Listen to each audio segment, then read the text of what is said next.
Защо когато прекарваш време пред твоя телефон, за твоето дете отстрани изглежда все едно си в депресия, дори да не си, и какво влияние оказва това върху неговото езиково развитие? Гледай и ще разбереш.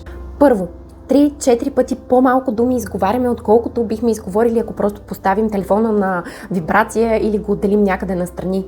Защо? Защото сме свикнали да пишем текстови съобщения, не разговаряме толкова процентно с детето, колкото бихме могли, не говорим толкова с приятелките си, вече повече си пише, преглеждаме някаква информация в социалните мрежи, предимно четем субтитрите или преглеждаме постовете. Така че от примерно 1200 думи, които майките средно изговарят за един час, ние изговаряме около примерно 400 думи, а понякога даже и много по-малко. 70% от езиковата информация, която детето получава в първите 2 години от живота си, е от нас, майките. А това му е изключително нужно. То няма как да се научи да говори без нашето участие в процеса. Второ, но не и по значение, това е всъщност нашият отклик на сигналите на детето.